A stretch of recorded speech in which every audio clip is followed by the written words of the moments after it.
बिस्मिल्लाहिर्रहमानिर्रहीम। मैं हूं उज़ैर अहमद खान और आप देख रहे हैं अबलाग टीवी। जैसा कि आपको हमने गुज़िश्ता कितनी वीडियो में हौसला अफजाई रखी सैग मुलाजमीन को खुसूसी तौर पर जो 16,000 थे जो आस और यास और उम्मीद का शिकार थे। हमने कहा था कि आपने नाउमीदी नहीं करनी और आखिरकार इस मुल्क की सबसे बड़ी अदलिया ने आपको बहाल कर दिया और आपके घर में खुशियां ही खुशियां बिखेर दी। हर मुलाजिम खुश था क्योंकि थ्रू आउट ये पूरे मुल्क के मुलाजमीन थे।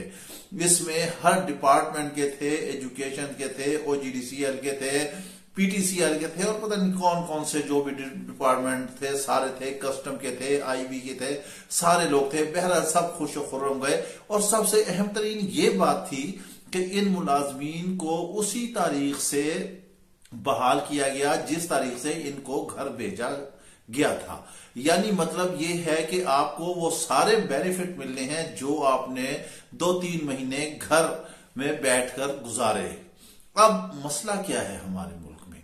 मसला ये है, हम आपको बताते हैं, क्योंकि हमारे मुल्क में जो अहकामात होते हैं अदलिया के, उन पर इंतजामिया की जानिब से या ब्यूरोक्रेसी की जानिब से या मुतल्लिका इदारों की जानिब से अमल ही नहीं होता, जिसकी वजह से इंसाफ की फ्राहमी में ताखीर हो जाती है। जो इंसाफ अदालत तो दे देती है, एक जज ने फैसला दे दिया एक सीट पे बैठ के कि आपने ये करना है और ये फैसला है, मगर असल बात ये होती है कि उस पर इम्प्लीमेंटेशन का। सैग मुलाजमीन को आज बहाल हुए इतने दिन हो गए हैं सुप्रीम कोर्ट के हुक्म के मुताबिक, लेकिन सुप्रीम कोर्ट की लगातार तौहीने अदालत हो रही है। कितने ऐसे डिपार्टमेंट हैं जहां पर मुलाजमीन को अभी तक ज्वाइनिंग की इजाजत ही नहीं दी गई है। वो ये कहते हैं कि या तो लेटर आएगा आपके मिनिस्ट्री से, जो भी मुतल्लिका मिनिस्ट्री है या जो मुतल्लिका डिपार्टमेंट है, वो जब लेटर देगा आप वहां जाकर पहले अपने मदर पेरेंट में जो आके ज्वाइनिंग देंगे, फिर ज्वाइनिंग देने के बाद जो आपका आगे डिपार्टमेंट है या जहां आप ड्यूटी कर रहे हैं, एडहॉक पर गए हैं जैसे गए हैं, फिर आपको ड्यूटी पर कबूल किया जाएगा। अब बात यहां करने और समझने की ये है कि जब अदालत ने एक फैसला दे दिया कि आप बहाल हो गए हैं, तो फिर ये मुतल्लिका वजारतें जो हैं या मुतल्लिका डिपार्टमेंट है, वो इस लेतो लालच में क्यों डाल रहे हैं मुलाजमीन को? मुलाजमीन बेचारे जाते हैं, वहां जाते हैं और उन्हें गेट से वापस भेज दिया जाता है। कुछ डिपार्टमेंट तो ऐसे हैं कि जिन्होंने ज्वाइनिंग ले ली है और वो मुलाजमीन वहां पर बहाल हो गए, लेकिन कुछ ऐसे हैं जो अभी तक बहाल नहीं हो, बेचारे मुंतजिर हैं। वो इंतजार कर रहे हैं कि हमें हमारी वजारतों की जानब से कोई लेटर इशू होगा, वो लेटर की कॉपी लेकर मुतल्लिका डिपार्टमेंट में जाएंगे जहां पर उनकी ड्यूटियां थी, वहां जाएंगे, जब उसके हेड को, उसके सरबराह को दिखाएंगे, फिर वो उन्हें ज्वाइनिंग करने की इजाजत देगा। ये क्या है? क्या ये इदारे अदलिया से ज्यादा ताकतवर हैं? क्या ये इदारे अदलिया के ऊपर हैं? क्या ये इदारे अदलिया पर अहकामात चलाते हैं? क्या इन इदारों ने अपनी ही कोई अदल की नशिस्त बना रखी है, कोई अपना ही अदल का निजाम बना रखा है? क्या ये इदारे स्टेट विद इन स्टेट हैं? जब मुल्क की सबसे बड़ी अदलिया जिसने अहकामात दे दिए हैं कि आप लोग बहाल हैं, ये तौहीने अदालत कर रहे हैं, ये वो अदलिया है जिसने सिर्फ चंद मिनट की सजा देकर यूसुफ रजा गिलानी को, जो बड़े प्रोटोकॉल से वजीर आजम की हैसियत से अदालत में पेश हुए और उसके बाद उनका तख्त व तराज बिखर चुका था। जी हां, उनकी वजारत उज़्मा जा चुकी थी और उन्हें वजारत से फारिग कर दिया गया था।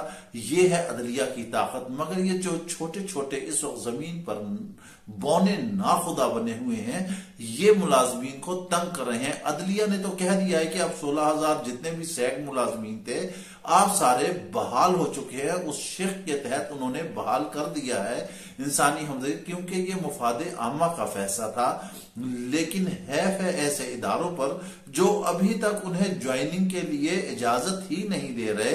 हम यहां अदलिया से रिक्वेस्ट करेंगे कि इस हवाले से एक और सख्त आर्डर जारी किया जाए कि जिन जिन मुलाजमीन ने जिन जिन इदारों में अभी तक ज्वाइनिंग नहीं दी और मुतल्लिका वजारत जो है वो उसमें रुकावट बनी ہوئی ہے تو اس وزیر کو بلا کر عدالت میں اور اسے صرف 2 سے لے کے 5 منٹ تک کی صرف کورٹ میں ہی بیٹھنے کی سزا دی جائے، اور سزا دینے کے بعد وہ وزیر جو ہے وہیں سے سیدھا اپنے گھر روانہ ہو جائے، تاکہ اس کو پتا چلے کہ عدلیہ کی حکم عدولی کرنے کی کتنی بڑی سزا ہوتی ہے۔ جی ہاں، یہ نوٹس لینا چاہیے، ہماری ریکویسٹ ہے اس ملک کی اعلیٰ عدلیہ سے کہ وہ پتہ کرے، فالو کرائے، اور ان ملازمین کے جو بھی لوگ تھے پیٹیشن دائر کر رہے انہیں بلائے، انہیں پوچھے کہ کس کس ڈپارٹمنٹ میں کس وزارت کے ملازمین ابھی تک گھروں میں بیٹھے ہیں اور انہوں نے جوائننگ نہیں دی ہے۔ اب ملازمین کو یہ مزید ادارے جو ہے ٹینشن کا شکار کر رہے ہیں، لہٰذا ہم پھر اس بارے میں آپ کو کہتے ہیں کہ انشاءاللہ بہت جلدی وہ لیٹر بھی آ جائیں گے، لیکن ان اداروں پر مبارکباد ہے، انہیں مبارکباد ہم پیش کرتے ہیں جنہوں نے اسٹیٹ بنا کر رکھی ہوئی ہے، نہ یہ عدلیہ کو گردانتے ہیں، نہ یہ حکومت کو گردانتے ہیں، نہ کسی چیز کو گردانتے ہیں۔ حکومت بھی بیوروکریسی کے آگے جو ہے وہ مجبور ایک محض بنی ہوئی ہے۔ عمران خان یہی کہہ رہا ہے کہ یہ عمل نہیں کرتے، لیکن کپتان آپ یہ تو کہہ سکتے ہیں کہ جو آپ کے منسٹرز ہیں وہ تو بتا سکتے ہیں نا، وہ تو کر سکتے ہیں، وہ اپنے آرڈر کو سیکرٹری کو آرڈر کریں کہ ملازمین کے فوراً لیٹر تیار کر کے ہر صورت میں امیجیٹ بنیادوں پر، ترجیحی بنیادوں پر وہاں بھیج جائیں تاکہ یہ اپنی جوائننگ دے سکیں۔ اگر نہ دیں تو ہماری ریکویسٹ ہے عدلیہ سے کہ وہ دوبارہ اس حوالے سے ایکشن لے۔ جی ہاں، اس کے ساتھ ہی آپ ہمیں اجازت دیجیے، اپنا خیال رکھیے گا، اللہ حافظ۔